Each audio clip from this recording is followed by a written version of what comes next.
I don't know what's wrong with me today. It's like I'm afraid of a little camera. I don't know. I've just been so socially awkward lately. For the last couple months, honestly, been pretty socially awkward, honestly. But anyway, hello. It's been a minute.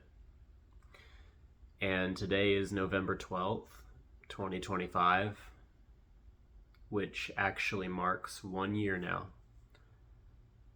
1 year of living out on my own, out of my parents' house, and taking on life as a homeowner. And it's honestly been a crazy year. Really, really crazy. Actually, the craziest year of my life, and I'm not exaggerating. There's so much to talk about, but I'm not going to talk about everything. I just want to talk about the mistakes I've made this year. Because honestly, there's a lot of them. Now that it's been a full year, I've really been reflecting, honestly, reflecting on a lot this year. And I want to talk about the mistakes I've made this year and really just to recognize them, try and learn from them. And because I feel the need to bring them up.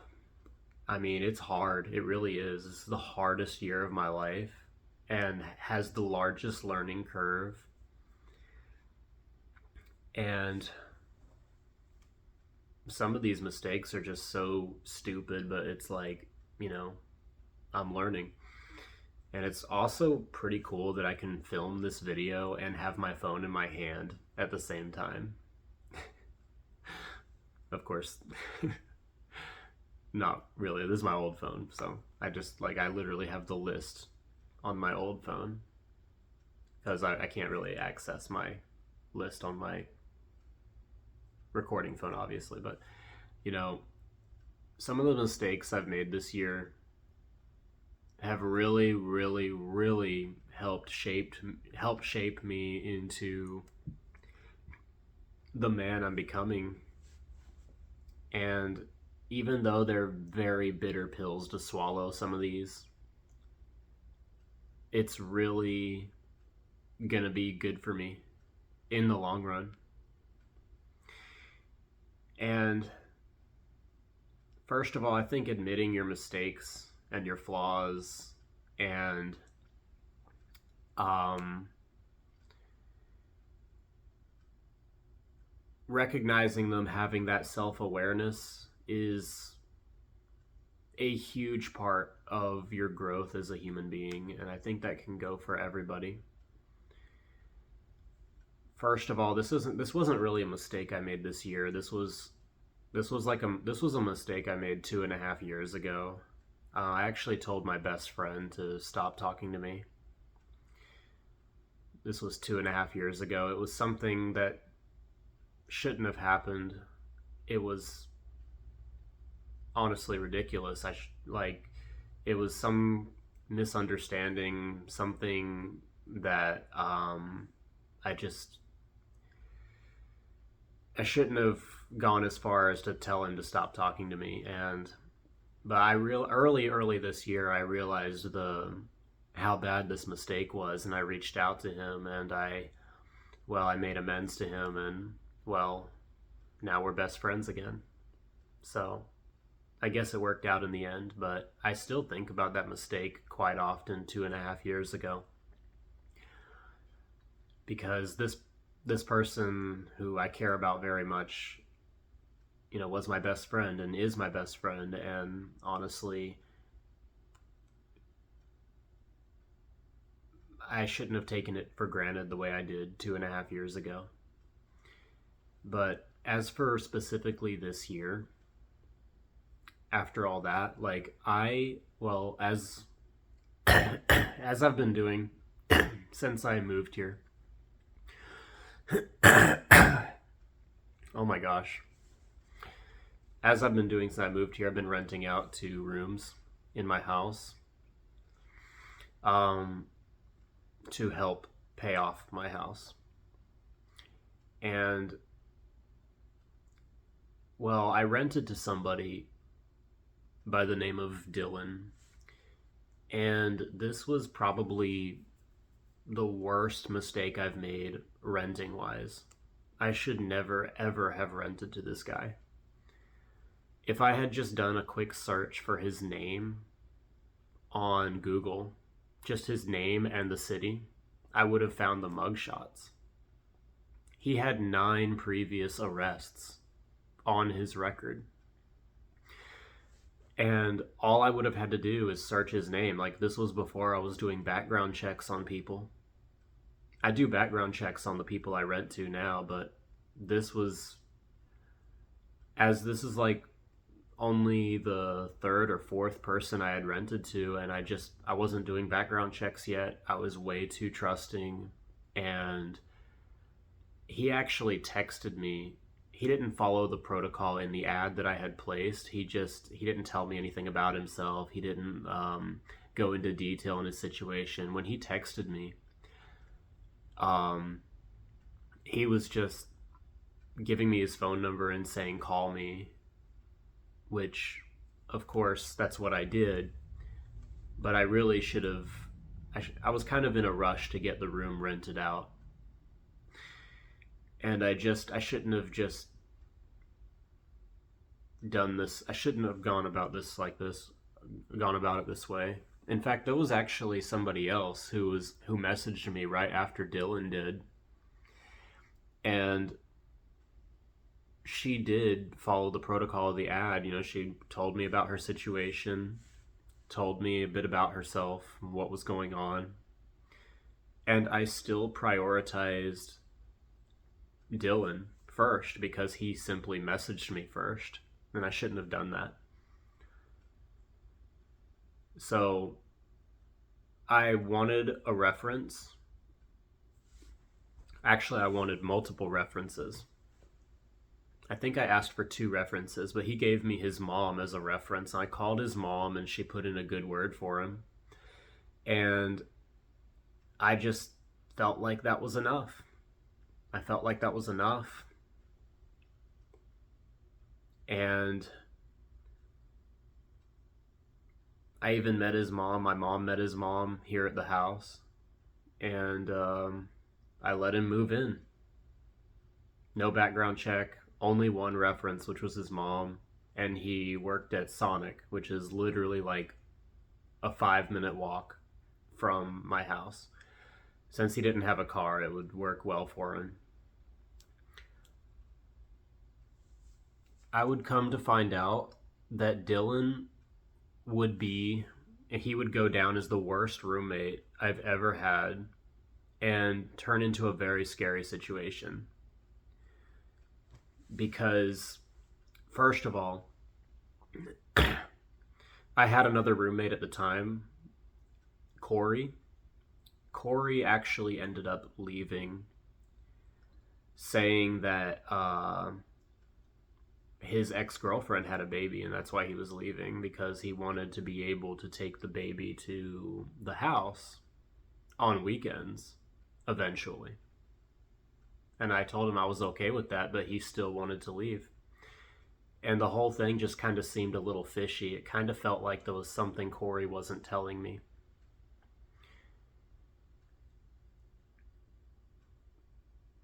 Well, going back to that in a second, one day, I, well, I was,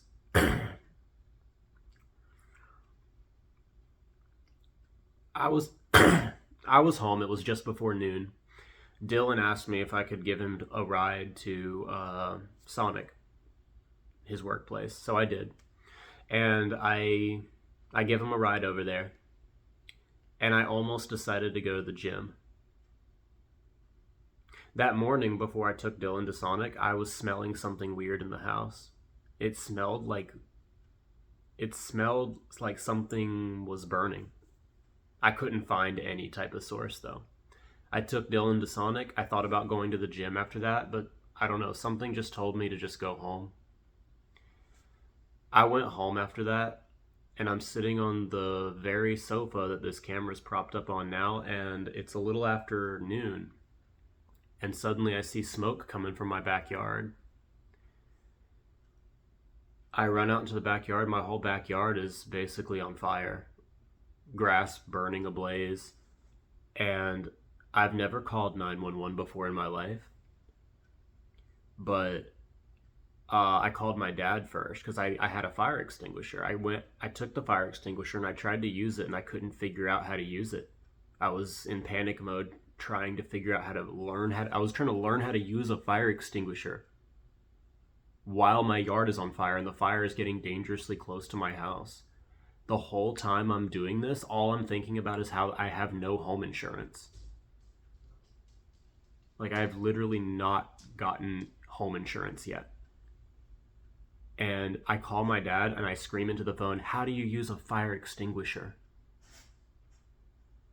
And my dad asked what's going on. I said, "My backyard's on fire." And he said, call the fire department. And then it hits me like, yeah, I should call the fire department, call 911. That's what I did. The fire department got here. Thank God they live just up the street. They got here just in time. Well, they live up the street. The fire department's just up the street.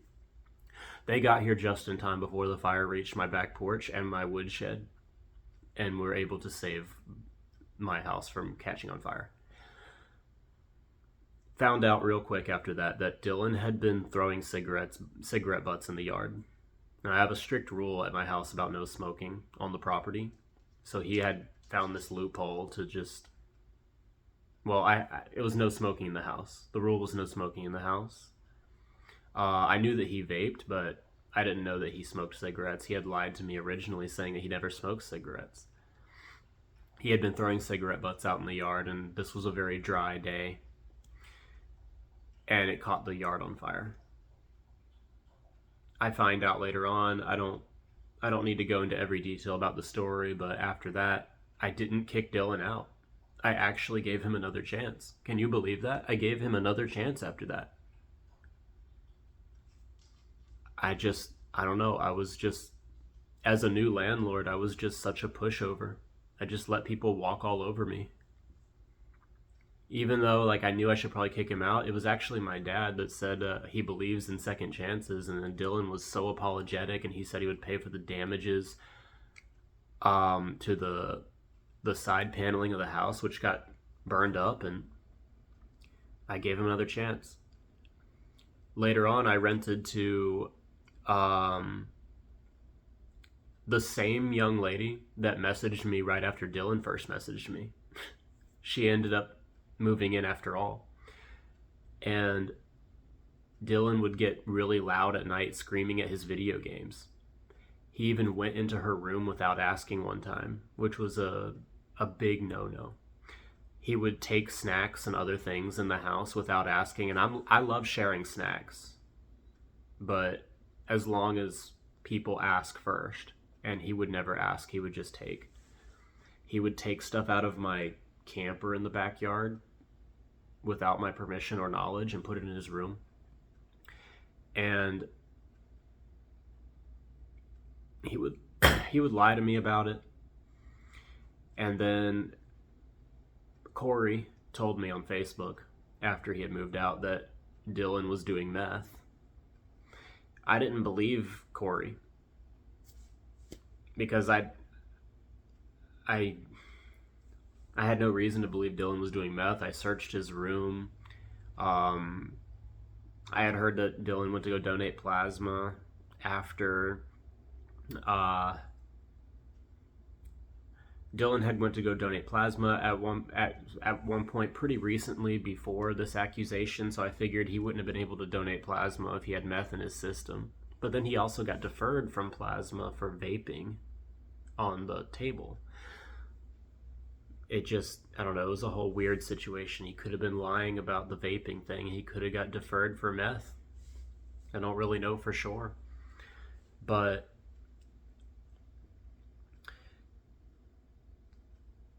Dylan wasn't learning from our conversations when I would tell him that he can't be taking stuff without asking. He can't be being loud at night. He can't go into our other roommate's room without asking. It's like he wouldn't learn anything. And we would keep having the same conversations, and eventually I had to tell him to leave, and he had to be out. And he said he was going to be gone by May 1st. He got arrested on April 29th, 2 days before he was supposed to leave, and I didn't even find out until his mom came over to clear out his stuff. He was arrested for stealing shoes from Walmart, and he was also caught with meth on him. So he went to jail for the 10th time in his life. And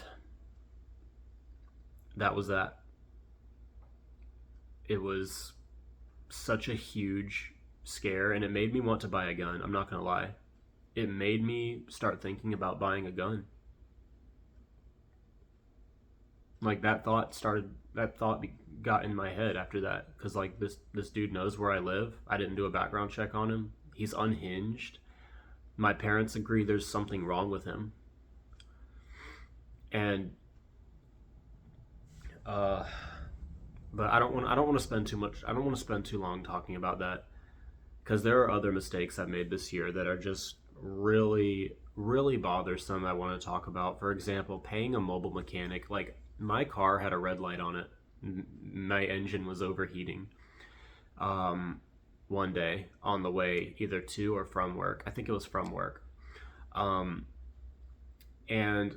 I called this mobile mechanic, and he came by, and well, I needed a water pump replacement in my car. He came by. He replaced my water pump for $680, which was actually a bargain compared to what Jiffy Lube was trying to charge me, which was $1,050. They were really trying to sock it to me. So David Harper, I will name drop him because I hate this guy, but he fixed my water pump, and he was out there fixing it till almost midnight. After we were done, I just I paid him. Honestly, I should have seen this wasn't a problem, because like, he did fix the water pump and I paid him for it, and it wasn't like fully fixed. After he left and I'd already paid him, like, I kept getting the red light turning on again, and I kept having to stop my car all the way home, which was very scary in itself. I shouldn't have paid him so quickly. We should have done like a test drive for a bit to make sure it didn't come on again. But nothing happened to my car that night. I did get home in one piece without ruining my car's engine, thankfully. But the next time I called David, or I had David fix something on my car, that was when things went wrong, because I was at work at one of my jobs, and my car was out in the parking lot, and I told David where my car was because I was having him replace my timing belt and fix my air conditioning, because after he had fixed my water pump, he had broken my air conditioning somehow. And once he texted me and said that he was done with everything except the AC part, because there were a couple other like minor things he said he was going to do while he was at it, while he was already in there. He requested the $240 payment, and without a second thought, I just paid him while I was at work. I go outside, he's gone. I go home, my air conditioning's still not working, and I never really got clarification on what exactly he did that day, because I found out from my parents' mechanic that he didn't even replace the timing belt. It was very worn. It wasn't replaced recently. They ruled it, the verdict was they hadn't been replaced recently. And getting in contact with this guy to come and finish the job was impossible.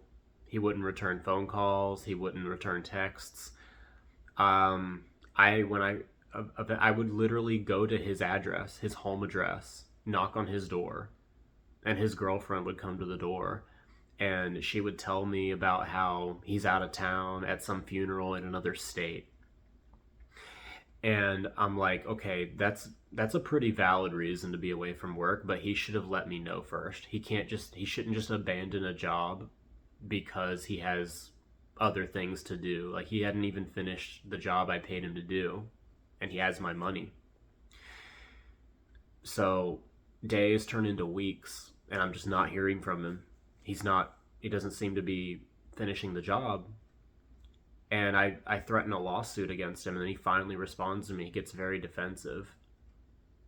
And he inevitably does not finish the job, and I have to go to my parents' mechanic and spend even more money to correct his mistake and finally get my AC fixed in the hottest part of the summer. So there was that. And I find out also from my parents' mechanic that I could have gotten my water pump fixed from them for $200 cheaper than David Harper would have done it, or had done it already. So that made me mad. So after the mobile mechanic fiasco, we get into signing contracts and Discord, like, addiction. Well, let's talk about Discord addiction first. Like, I was really, like, especially in the spring, like late spring, really like winter, spring, because like in 2024 I wasn't really active on Discord or really any social media that much, really at all. So I was really like, I was addicted to social media quite a bit in winter and spring, especially, because I was often at times looking for a connection, looking for an outlet, because everything in my life was changing at once. Moving to a new house, becoming a homeowner for the first time, having all these things I have to pay for and deal with and learn about, and it's just all so overwhelming and crazy. And also I'm having to start two new jobs at the same time, because my old job, which I was really wanting to come back and be a supervisor for, they didn't want to invite me back for whatever reason. They never said why. But I mean, I have my hunches, but that's a topic for another time. But I was really addicted to social media, especially Discord. Like, there were people I would talk to on a regular basis on Discord. There were people that I felt really close with. There were people I really considered like my best friends at the time. Boy, was I wrong. Oh my gosh. I really thought these people were in my corner. Like, I just spent so much time trusting the wrong people. I wasted so much time on this. So much time talking with, associating with these people, and it's just so disgusting. Like, I apologize to my future self for investing this much time and calling these people friends. Like, these people were never in my corner.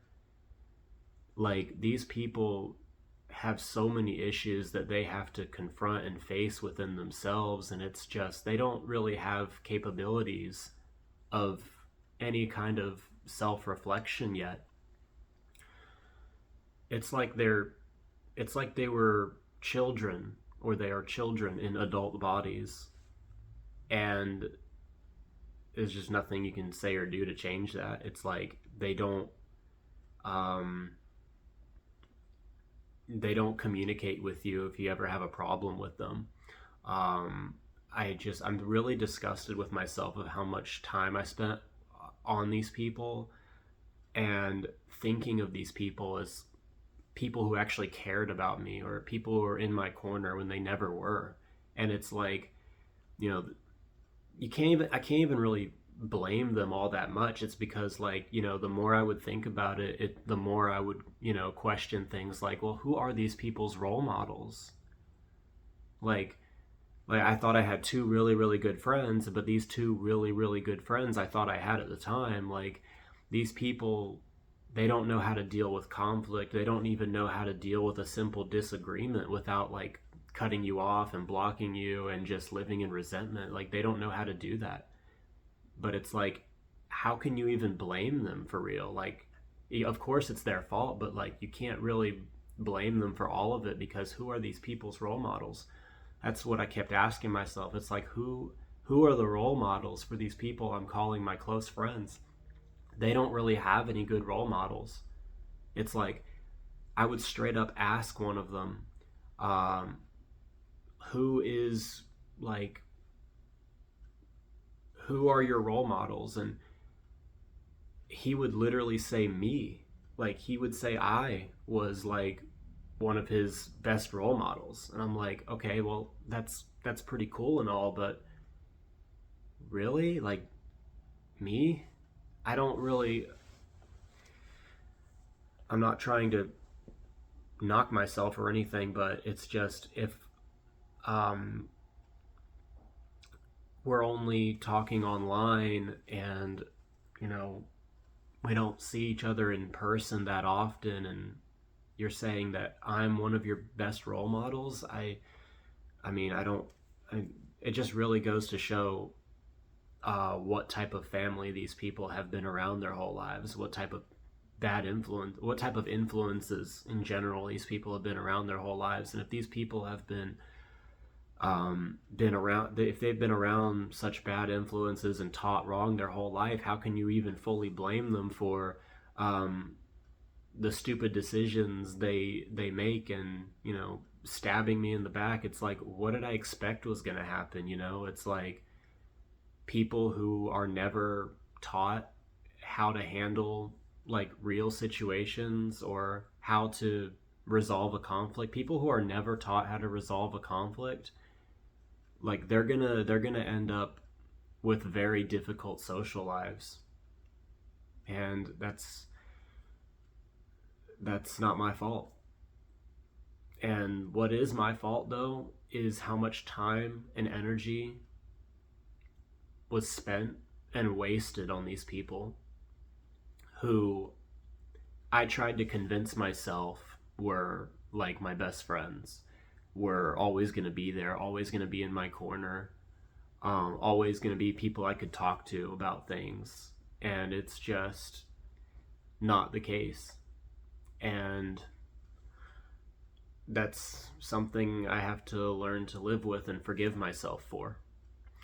And um, now I want to get into signing the contracts. Because there were two contracts I signed, but first of all, before the contracts, I had a duct problem underneath my roommate Haley's bedroom. Like, the airflow wasn't going through the vent. Nothing was really coming through the vent. Um, so I actually paid. I had this guy come out that my mom actually found on Marketplace or Nextdoor or something, and he, in like, it was pretty hot. It was in the middle of the summer. It was pretty hot and humid that day, but he came out, and he's like, the whole reason I was hiring this guy was supposed to be because he would fix my duct problem underneath the house for cheaper than mainstream duct work people would do. So he goes under there, and he sends picture. I'm at work the whole time while he's under there. My roommate's home. He's under the house. I'm at work. So he's under the house. He sends me a bunch of pictures showing he fixed it, and he shows that a bunch of those, he put a bunch of duct tape on it. And he said because it was so hot and because he had to spend quite a lot of time down there, he wanted $500. It would be $500 for his service.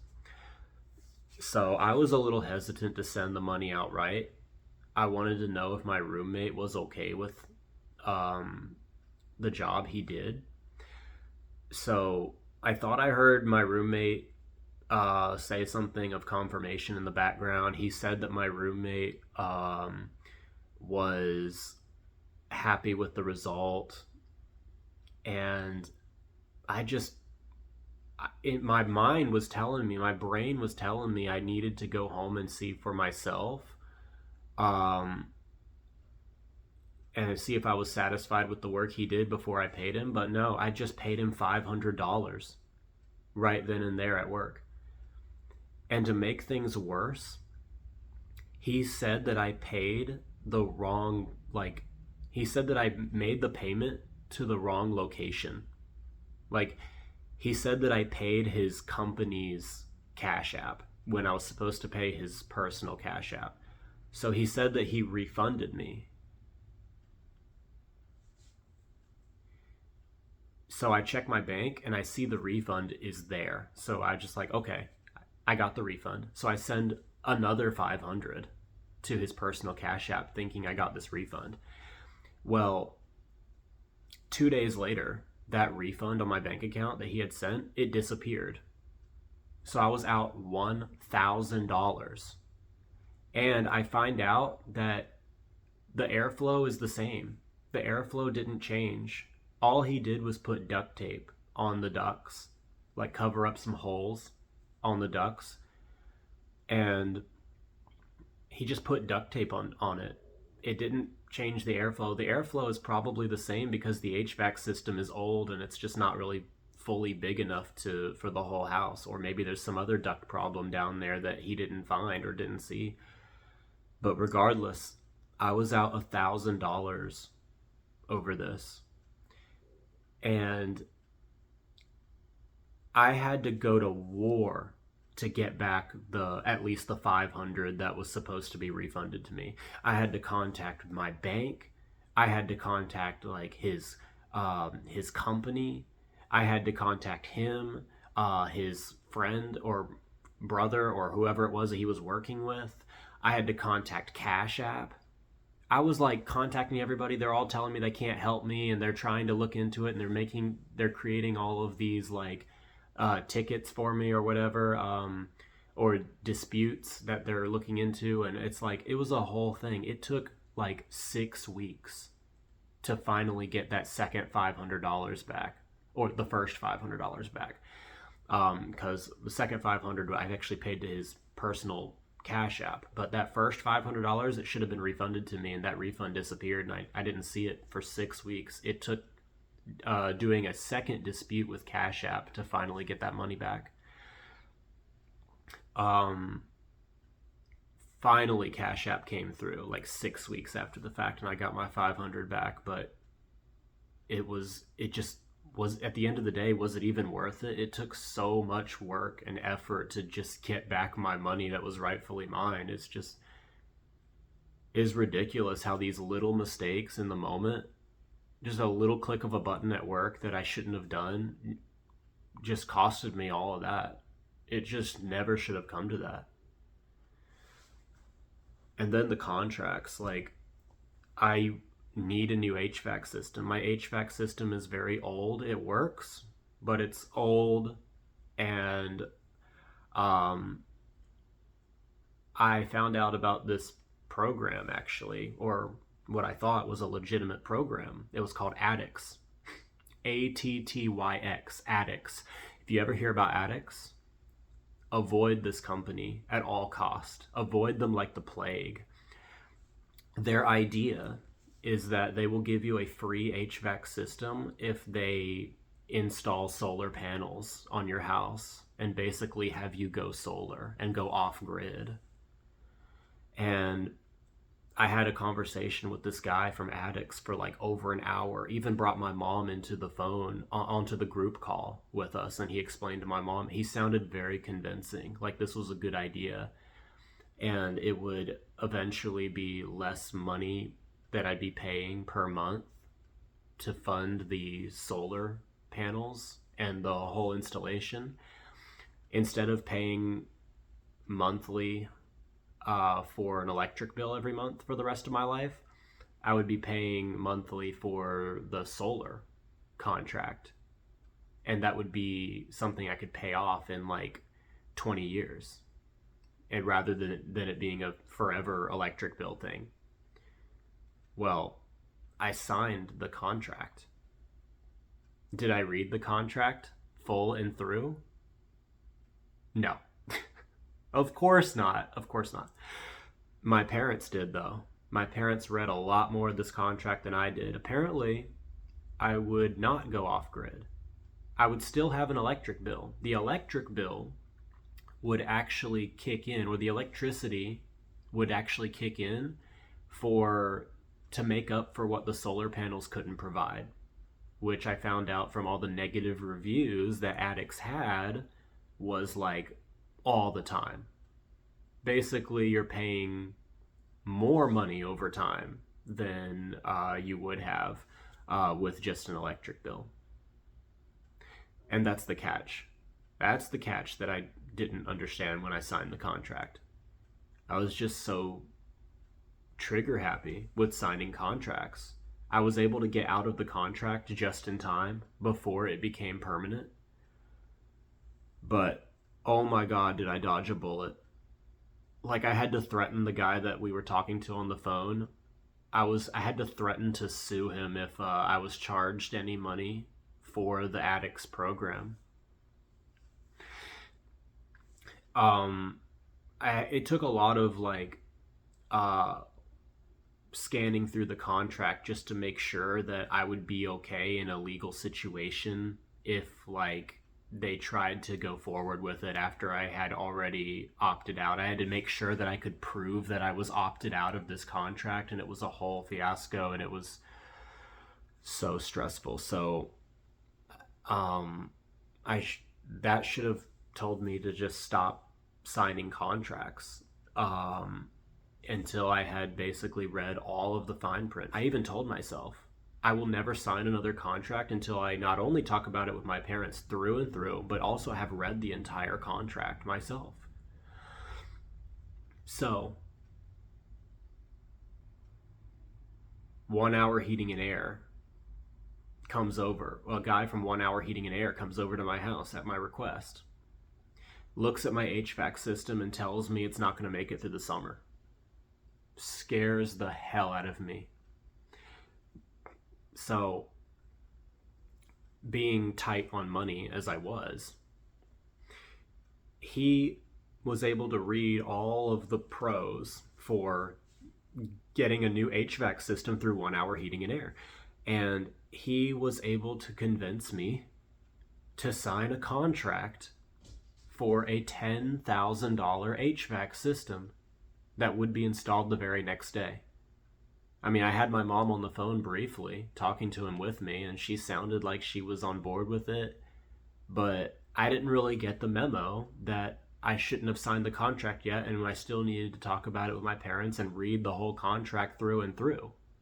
I literally had just told myself that I wouldn't sign another contract unless I had read it through and through. I guess I had assumed that he had just read the whole contract to me, because everything he said to me sounded great. But his job is to sell it to me.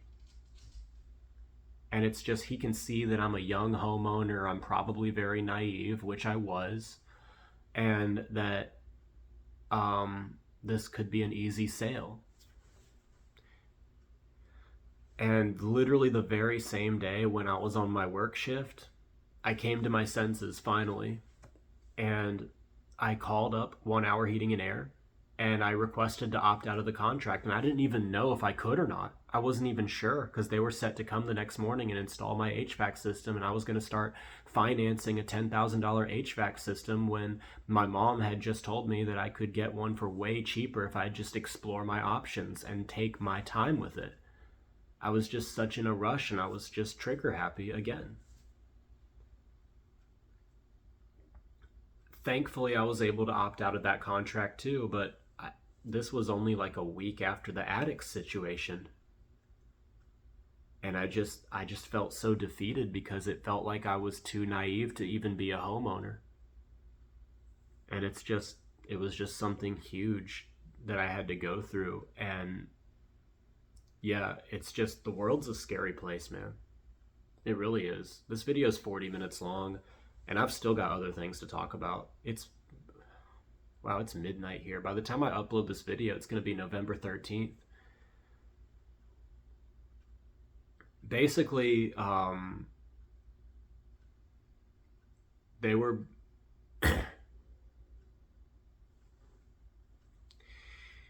it felt like I was getting scammed, and thankfully I was able to opt out of those contracts. I even bought an AC unit because, like, in Haley's bedroom, it was getting very, very hot in there. And I thought if I just, started financing an HVAC system, then it would fix everything for her and I'd be like a hero or whatever. But my dad had the idea of just getting an AC unit for the window until I was able to not only do the research and find the right HVAC system to get for the price that's reasonable, but also when I was financially ready to do so. I found a $50 AC unit on Marketplace. I go to the guy's house. I buy it from him. I didn't test it. Well, we did not test it while I was at his house. Brought it home. I was actually at work while I hadn't installed it yet. My dad came over while I was at work and he installed it with Haley. And he found out the AC on it doesn't work. So I had just bought a $50 AC unit from a guy on Marketplace and it didn't even work. So I told the guy, and he said he was going to give me my refund. He never gave me that refund. One day I brought the AC unit back to his house, and I wanted my refund. He actually gave me half of it. He gave me $25. And he said he would have the other half when he gets his Social Security paycheck. Like, come on. There's no way this guy just doesn't have an extra $25 to his name. I don't buy it. And he told me to go throw out the AC unit if it didn't work. He kept saying he was going to send it to me on Cash App, and I never saw that money. That's why you test things, electronics. You test things like that before you buy it from someone and bring it home, especially if it's on Marketplace. You need to know that it works. Just another really, really stupid mistake on my part that after the fact, looking back on it, I couldn't believe that I was even capable of making such a mistake like that. And oh my gosh. I don't know how long this video is going to be, but I'm just going to keep on going. It was a very it was a very wet and rainy day. I think it was in August. And I was driving down the highway and I turned to go onto the bigger highway that leads to my parents' house. And I think I was actually on the way to the doctor that day. I was driving pretty fast, like 8 miles over the speed limit or so. And I turned, the road is very wet. It's raining. I turned very sharply, not for any specific reason, just because I could, just because I wanted to. It was more sharp than I basically ever turn, and the road was very wet. It was like a mistake that I feel like a middle school driver would make.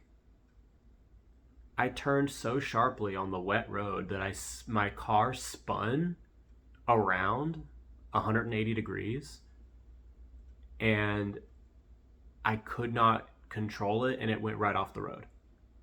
I almost flipped my car. I went straight into the mud. I could not back out of the mud. I had to spend $125 to get towed 20 feet out of the mud. I never told my parents. Never will. Never will. That's just, I know if I told my parents, I would be lectured and lectured and lectured. And honestly, maybe I deserve it. But I never told my parents. There was no way. It was just a childish mistake. I was so mad. I was mad the rest of the day. No, the rest of the week. I was mad the rest of the week about that. And then later that same month, no, I believe this was the first week of September. If I'm correct, I'm leaving the parking lot of my workplace, and I rear end someone. I rear end someone for the first time. Like, she is turning left out of the parking lot of my workplace. I'm turning right. She's just sitting there, not turning left. And I see a completely clear road for her to turn left. I start looking to my right, trying to see, like, I'm trying to turn right. In my head, I'm just like, I've already assumed that she's turned left, and my car starts inching forward, and I just bump into her. And it was like 2 miles an hour. But when I bumped into her, it felt like 10 miles an hour. Like, it was a loud bang.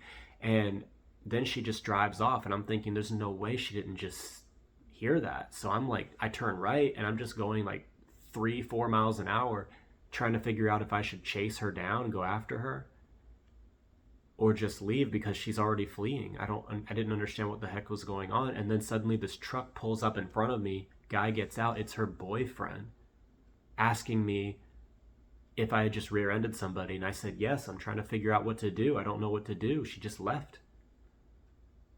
So he said that she was on the phone with him when it happened. And so we all go back to the parking lot, and I'm like on the verge of tears. Like, I'm about to cry. I'm like literally about to get on my own insurance plan off of my family's plan.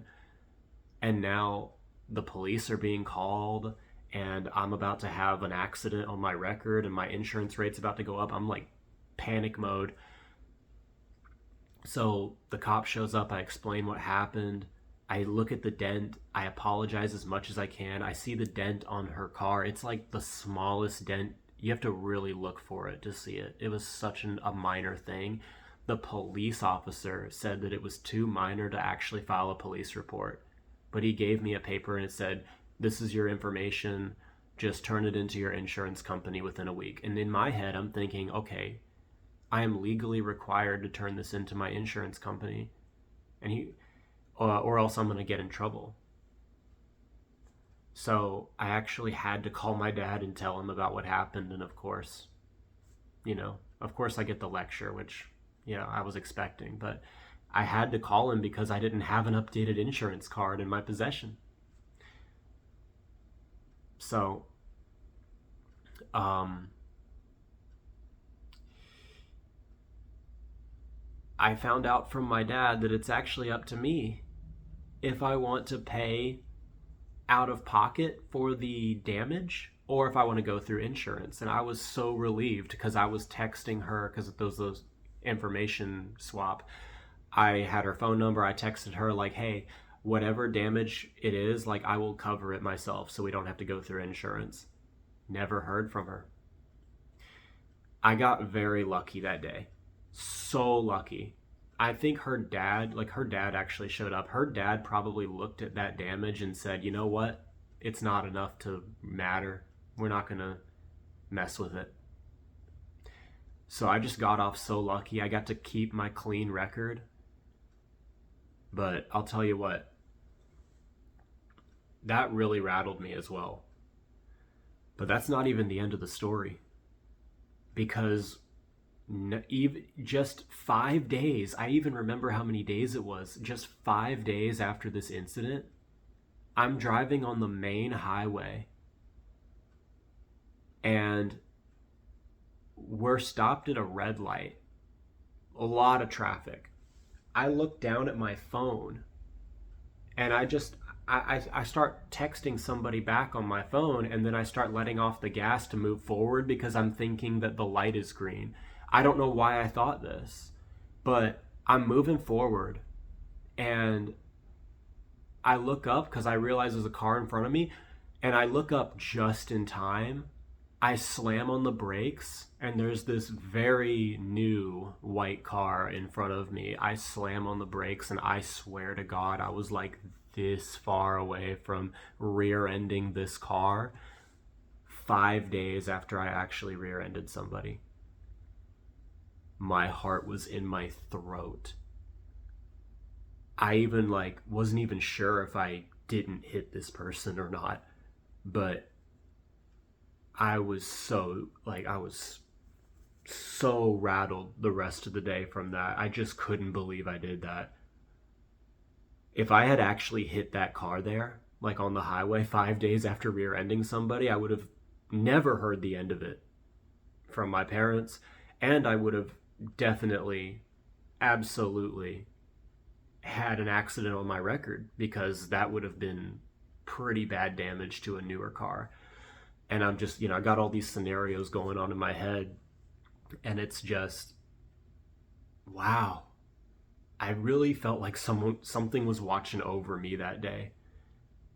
I'm a lot more mindful about what I do while I'm driving, about where my attention is at. It's just, I cannot do anything like that ever again. I had to have a serious conversation with myself that day. On top of that, this video is getting very long. I don't really want to go into too much detail on this last thing, but one last thing I want to talk about is this guy that I am currently in the process of suing, filing a lawsuit against in small claims court. Basically,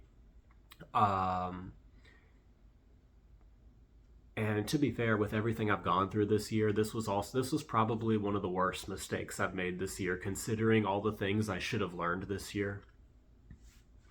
All the mistakes I've made. But this guy, I gotta cut myself some slack, I feel like, on this one, because even my dad was very much fooled by this guy, because I hired this contractor by the name of Alan Connolly, who he was supposed to replace my side porch on my house, because my side porch had caved in. It needed to go. It was very old. So he gave me a reference, and I didn't confirm with the reference. I mean, I messaged the reference, but I didn't hear back. So again, this is a whole other story on its own, so I don't really want to go into this tonight. This video is already long enough as it is, but the short version of this story is that he was supposed to replace my porch with composite material wood for $1,400. I paid him $500 up front. $500 up front. Originally it was supposed to be just regular pressure treated wood, but I paid him $500 up front, and I was supposed to pay him, this was the original plan, I was supposed to pay him $1,000 in total for the pressure treated wood porch replacement. So I paid him $500 up front. He comes over, I meet him in person, he seems like a good guy. My dad had been talking to him for a while. My dad definitely trusted this guy. He dismantles my old porch and throws all the debris in the yard. And he asks me if I want to change to composite material wood. And it would cost extra for the composite material. So I had to pay a difference. I paid him another $500 before he built the new porch. So I paid him $1,000 at this point, and he said I would just owe him $400 more at the end after he was done. So $1,400 in total. That's what we agreed on. I have all the text messages and everything that I'm taking to court as well. He never came back and finished the project. He never built me the porch. And he left the debris in the yard as well. Even after he said he would get rid of it himself, he left all the old porch debris. He just left it all in the yard. So no porch. We're having to use the back door, which is right over there. We're having to use the back door for a very long time. I think it was almost 2 months of literally having to use the back door as our primary enter and exit. I can't lock the back door from the outside, so we're literally compromising my home's security the longer we go without having a porch. So I had like all kinds of other stuff going on at the same time as well. I couldn't really prioritize paying another contractor to come and build me a porch yet. I eventually did get a new porch, but there was a lot of back and forth trying to get Alan Connolly to come and finish the project I paid him to do. And he kept making excuses. He wouldn't respond for long periods of time. He kept saying he was going to return my call, and he didn't. I told him just go ahead and refund me because I figured he had abandoned the project. And then he didn't refund me. So I filed a lawsuit, and I even hired a private processor, and I'm still trying to figure out this lawsuit. I'm still very much planning on finding him and having him served and taking him to court, where I will inevitably win the case. But I'm trying to get back the money that's owed to me, and as well as, oh my gosh, my phone's at 5%, as well as all the costs, the court costs, and all the other stuff that was required in order to get the money back in the first place. So I think I'm going to end the video here. We are at 5% on my battery. I didn't expect the video to be almost an hour long, but I just wanted to make this video to talk about the mistakes I made, and hopefully, well,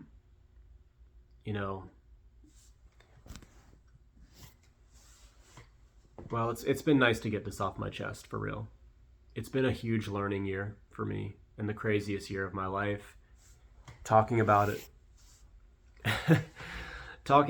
has really helped, opening up a little about this stuff. And it's just, life is hard.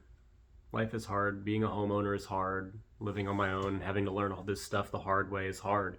It really is a bitter pill to swallow, but like Miss Frizzle says, get messy, make mistakes. That's how we have to learn. So that's all for me today. And before my battery dies and I lose this entire footage, have a great night. Bye-bye now.